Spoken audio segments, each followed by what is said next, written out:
తెలుగు రాష్ట్రాల్లో ప్రతి మధ్యతరగతి కుటుంబానికి తప్పకుండా ఒక కల ఉంటుంది. తమ పిల్లల్ని అమెరికా పంపాలి అని, వారిని తమకన్నా ఎంతో ఉన్నత స్థితిలో చూడాలి అని అనుకుంటారు. దానికోసం ఉన్న ఆస్తులను అమ్మటమో లేక తెలిసిన వాళ్ళ దగ్గర అప్పు చేయటమో, బ్యాంకు లోను తీసుకోవడమో, ఇల్లు తాకట్టు పెట్టుకోవడమో ఏదో ఒకటి చేసి పై చదువులకి అమెరికాకి పంపిస్తూ ఉంటారు మనవాళ్ళు. ఇక్కడే చాలా విషయాలు వెలుగులోకి వస్తున్నాయి. అలా అమెరికా వెళ్ళిన పిల్లలు అక్కడ చదువు పూర్తవగానే అక్కడే ఉద్యోగాలు కూడా సంపాదించి డాలర్లను ఇండియాకి పంపుతారు. ఇదే వీళ్ళ ఆలోచన. అసలు అమెరికాకి పంపడం అనేది అక్కడ పిల్లలు ఉద్యోగాలతో సెటిల్ అవ్వడం చూడాలనే తప్ప కేవలం చదువుకొని వెనక్కి వస్తారని మాత్రం కాదు. గత 5 దశాబ్దాల కాలం వరకు ఈ కోరికలు బాగానే తీరేవి.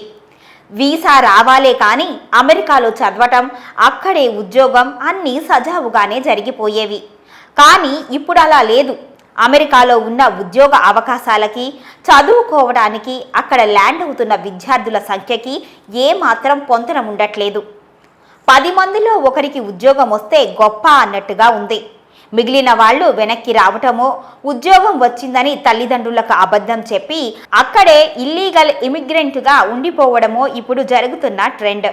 అయినా పర్వాలేదు, పోటీలో నిలబడి అదృష్టాన్ని పరీక్షించుకుందాము అనుకుంటే ఇప్పుడు చాలా కొత్త భయాలు పుట్టుకొస్తున్నాయి. అసలు అక్కడ చదువు పూర్తయ్యే వరకైనా సేఫ్గా ఉంటారా అన్న గ్యారంటీ లేదు. ఇప్పుడున్న పరిస్థితుల్లో అమెరికాలో క్రైమ్ విపరీతంగా పెరిగింది. అమెరికా అంటేనే గన్ కల్చర్, డ్రగ్స్కు ఎప్పటి నుంచో పెట్టింది పేరు. ఇప్పుడు కొత్తగా రోడ్ యాక్సిడెంట్లు, సైబర్ నేరాలు, ఇల్లీగల్ ట్రాప్ వంటివి అమెరికాలో యథేచ్ఛగా జరుగుతున్నాయి. ఇలాంటివి అన్నీ భారతీయ విద్యార్థుల్ని చుట్టుముట్టేస్తున్నాయి. అమెరికాలో మగ్గింగ్లు కామనే. అదే ఎదురుపడి తుపాకీ నెత్తిన గురిపెట్టి ఉన్నదంతా దోచుకోవటం. అయితే అలాంటివి కొన్ని ఏరియాల్లో జరిగేవి. అటు వెళ్లకుండా ఉంటే సరిపోయేది. కానీ ఇప్పుడు అలా కాదు. ఎక్కడికైనా ఎప్పుడైనా వచ్చి ఉన్మాదంగా కాల్పులు జరిపే అవకాశం ఉంది. డ్రగ్స్ మత్తులో పాశవికంగా ప్రవర్తించవచ్చు. సెక్యూరిటీ సిబ్బంది, పోలీసులు అప్రమత్తమయ్యే లోపే జరగాల్సిన ఘోరాలు జరిగిపోతున్నాయి. ఇక్కడ విద్యార్థులనే కాదు, జనరల్గా ప్రజలందరికీ భయాలు ఉన్నాయి. అయితే విద్యార్థులు కొన్ని సంఘటనలకు సాఫ్ట్ టార్గెట్గా అవుతున్నారు. అమెరికా అనగానే చాలా సురక్షితమైన దేశమని, ట్రాఫిక్ రూల్స్ ఖచ్చితంగా పాటిస్తారు అని, హైటెక్ పోలీసులు ఉంటారు అని అనుకోవడం సహజం. అదే ధైర్యంతో అమెరికాకి వచ్చిన విద్యార్థులు అనుకోని సంఘటనలకు బలవుతున్నారు.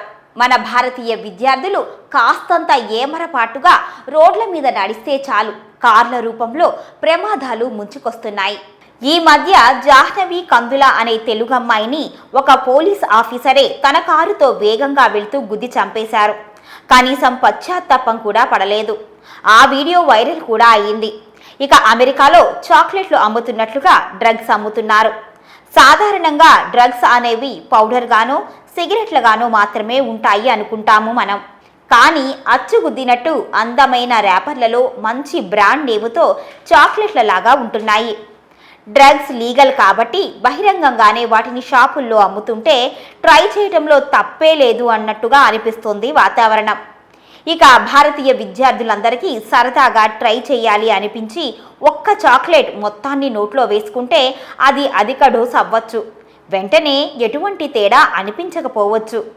ఏమీ అనిపించట్లేదు అని మరో చాక్లెట్ కూడా తింటే ఫలితంగా ఏ గంటన్నర తర్వాతో అత్యధిక డోస్ ప్రభావంతో చనిపోతున్నారు.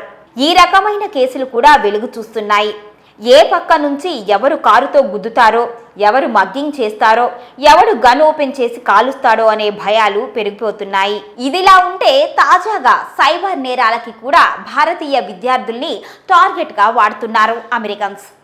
కొందరు నేరగాళ్లు అమెరికాలోని కొంతమంది అమ్మాయిలని ఎంచుకుంటున్నారు. వాళ్ళ మూమెంట్స్ని గమనిస్తూ వాళ్ళ వివరాలన్నీ ఫోన్లో చెప్పి బ్లాక్మెయిల్ చేస్తూ క్యాష్ కానీ, ఆర్నమెంట్స్ కానీ డిమాండ్ చేస్తున్నారు. ఎవరికన్నా చెబితే చంపేస్తాము అంటూ బెదిరిస్తున్నారు.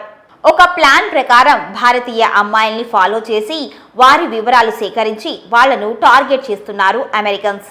భారతీయ అమ్మాయిల నుంచి దొరికినంత బంగారం, డాలర్స్ దోచుకుంటున్నారు. ఎవరికైనా చెబితే చంపేస్తామని భయపెడుతున్నారు. నీ ఫోన్ హ్యాక్ చేస్తామని, ఎవరికి మెసేజ్ చేసినా కూడా తమకి తెలిసిపోతుంది అని నమ్మవలుకుతున్నారు. సహజంగానే అమ్మాయిలు ఇలాంటి వాటికి భయపడతారు. పైగా చంపుతాము అంటే ఇంకా వణికిపోతారు. చంపకుండా వదిలేయాలి అంటే ఇంత డబ్బునో కొన్ని షాపింగ్ వోచర్స్నో వెంటనే తీసుకువచ్చి ఫలానా చోట డస్ట్బిన్లో వేయమంటారు. అలా వేసిన సొమ్మునో సరుకునో ఓచర్లను పట్టుకురమ్మని మళ్ళీ భారతీయ విద్యార్థుల్ని వాడుతున్నారు. తాము చేస్తుంది క్రైమ్ అనే విషయం తెలియకో, కేవలం సాయం చేస్తున్నాము అనుకొనో, డబ్బుకు ఆశపడో లేక భయపడో ఆ పని చేసిన విద్యార్థులు కూడా క్రైమ్లో భాగమవుతున్నారు. పోలీసులు ఎంటర్ అయి ఈ కేసుని ఛేదించే క్రమంలో క్రైమ్లో కొరియర్స్గా వీళ్లు దొరుకుతున్నారు. ఇంకేముంది, దేశం కాని దేశంలో కఠినమైన జైలు శిక్ష ఖరారు. ఎంత జాగ్రత్తగా ఉందామనుకున్నా కొందరు వ్యక్తులు జాగ్రత్తగా ఉండనీయకుండా ప్రమాదాల్లోకి నేరాల్లోకి లాగుతున్నారు. ఎవరిని నమ్మాలో ఎవరిని నమ్మకూడదో తెలియట్లేదు. ఇక్కడే సెటిల్ అయిన మన భారతీయుల్లో కొందరు ఇండియా నుంచి చదువు కోసం వచ్చిన విద్యార్థులతో ఇలాంటివి కొన్ని ఇల్లీగల్ కార్యక్రమాలను చేయించటం లాంటి సంఘటనలు ఈ మధ్య బాగా వైరల్ అవుతున్నాయి. పైగా నీకేం కాదు మేమున్నామని క్రైమ్లోకి విద్యార్థులను దింపుతున్నారు. నేను ఎన్నో ఆశలతో ఇక్కడికి వచ్చాను, కానీ పరిస్థితులు చూస్తుంటే భయమేస్తోంది. చదువుపై ఫోకస్ పెట్టలేకపోతున్నాను అని రాహుల్ శర్మ అనే భారతీయ విద్యార్థి చెప్పారు. ఇక జి కృష్ణారెడ్డి అనే మరొక విద్యార్థి యాక్సిడెంట్లు మాత్రం దారుణంగా జరుగుతున్నాయని అన్నాడు. నా ఫ్రెండ్ ఒక అమ్మాయిని కారు గుద్దేసింది, బతికింది, కానీ పెద్ద ప్రమాదమే అని చెప్పాడు. వైష్ణవీరావు అనే అమ్మాయి, నేను ప్రతిరోజు ఇంటికి ఫోన్ చేస్తున్నాను, నాకు అమ్మా నాన్నలకి కూడా మనశ్శాంతిగా లేదు. చదువుకని వచ్చాము, కానీ ఇక్కడ సేఫ్టీయే ఇప్పుడు ప్రయారిటీ అవుతుంది అని ఆమె చెప్పింది. అమెరికాలో ఈ మధ్య పరుచూరి అభిజిత్ అనే 20 సంవత్సరాల తెలుగు విద్యార్థి ప్రాణాలు కోల్పోయాడు. ఆంధ్రప్రదేశ్ రాష్ట్రంలోని గుంటూరు జిల్లాకు చెందిన అభిజిత్ అమెరికాలో అనుమానాస్పద స్థితిలో మరణించాడు. గత సంవత్సరం బోస్టన్ యూనివర్సిటీలో చేరాడు. తన స్నేహితులతో కలిసి అద్దె ఇంట్లో ఉంటున్నాడు. ఓ కారులో మృతదేహాన్ని గుర్తించారు.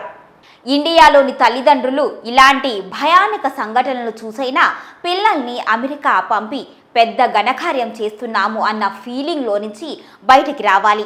కష్టపడి చదివించిన పిల్లలు అమెరికా నేరగాళ్ల వలలో చిక్కి విలవిలలాడటం ఇకనైనా గుర్తించాలి. తల్లిదండ్రులకి తమ పిల్లలు బుద్ధిమంతులుగానే కనిపిస్తారు, కానీ ఆ టీనేజ్లో వారి బుద్ధి వారి మాటే వినకపోవచ్చు. డ్రగ్స్ రుచి చూడాలి అనిపించవచ్చు. ఎవరి కారు ఎక్కి స్వేచ్ఛగా అమెరికా రోడ్ల మీద వేగంగా ప్రయాణం చేయాలి అనిపించవచ్చు. మంచిగా మాట్లాడుతున్న వారి మాటలు విని మోసపోవచ్చు. చేస్తున్నది క్రైమ్ అని తెలియకుండా ఏ క్రైమ్లోనో ఇరుక్కోవచ్చు.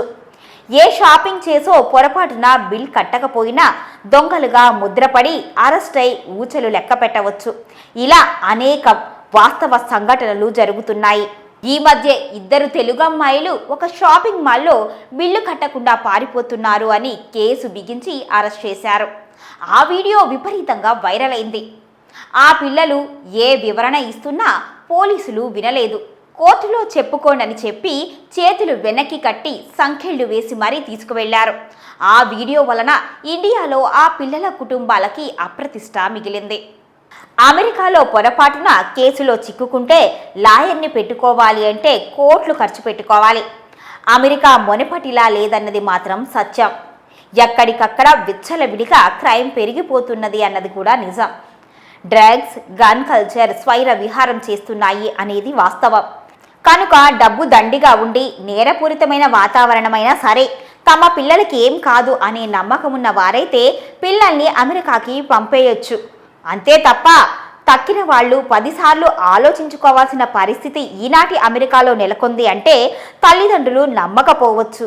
ఎందుకు అంటే డాలర్లపై వ్యామోహం అటువంటిది. ఈ వీడియో మీకు నచ్చితే ఇలాంటి మరిన్ని వీడియోల కోసం మా ఛానల్ని సబ్స్క్రైబ్ చేయండి, లైక్ చేయండి, కామెంట్ చేయండి, షేర్ చేయండి. Thank you.